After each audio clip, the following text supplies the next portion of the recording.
नमस्कार, next 9 news देख रहे हैं आप। मैं हूं आपके साथ प्रांशी राठौर।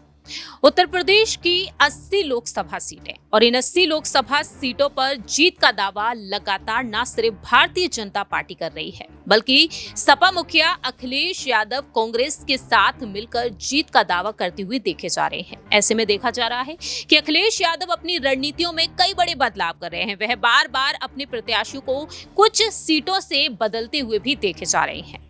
ऐसे में सवाल यहाँ पर ये उठते हैं कि समाजवादी पार्टी की जो हॉट सीट मानी जाती हैं, उन हॉट सीट पर सपा वाकई में जीत हासिल कर पाएगी या फिर नहीं। इन्हीं में से एक है मैनपुरी सीट।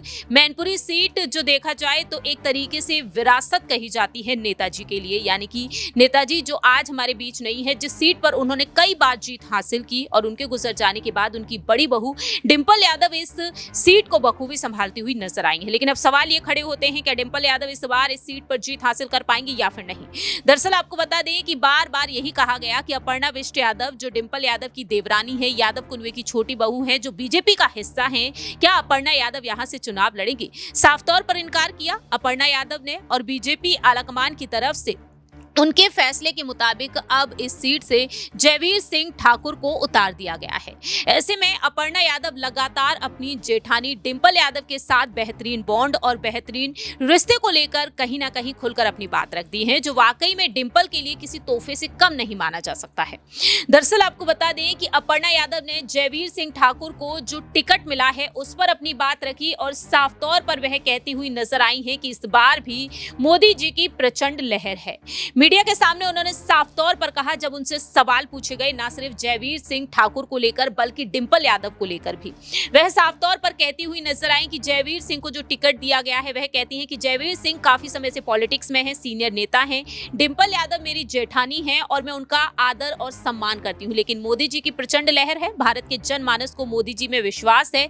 बीजेपी को जुमलेबाज पार्टी बताने पर धर्मेंद्र यादव के बयान पर भी उन्होंने बात रखी। उनका कहना रहा कि पॉलिटिकल लाइमलाइट में आने के लिए ऐसे बयान दिए जाते हैं।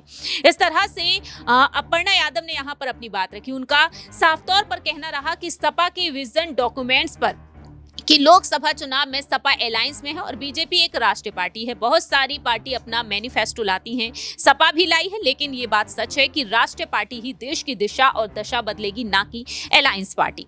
तो फिलहाल देखा जाए तमाम रिपोर्ट्स जो सामने आ रही हैं, इन रिपोर्ट्स के मुताबिक यही सामने आया है कि अपर्णा यादव साफ तौर पर कह रही हैं कि डिंपल यादव जो उनकी जेठानी है, मैं उनका आदर और सम्मान करती हूँ और वह परिवार के किसी भी अन्य सदस्य के खिलाफ भी चुनाव नहीं लड़ना चाहेंगी। लेकिन वह कहती हैं कि रायबरेली से चुनाव वह जरूर लड़ना चाहेंगी, जहां से प्रियंका गांधी चुनाव लड़ती हैं, और वह कहती हैं कि मुझे पूरा भरोसा है कि वहां की जनता मुझे जीत दिलाएगी। अब देखना होगा कि आने वाले दिनों में आखिरकार डिंपल यादव यहां से जीत हासिल कर पाती हैं या फिर नहीं। ये देखने वाली बात काफी ज्यादा दिलचस्प होगी। फिलहाल यहां पर यही देखने वाली बात होगी कि आने वाले दिनों में अपर्णा यादव को कोई अन्य भूमिका में देखा जाएगा या फिर नहीं, क्योंकि चुनावी प्रचार में भी वह नजर नहीं आई और ना ही किसी अन्य चुनाव में उन्हें टिकट लेते हुए देखा गया। बीजेपी आलाकमान ने अब तक उन्हें खाली हाथ ही रखा है। फिलहाल इस खास रिपोर्ट में इतना ही। बाकी की तमाम अपडेट्स के लिए आप देखते रहिए नेक्स्ट 9 न्यूज।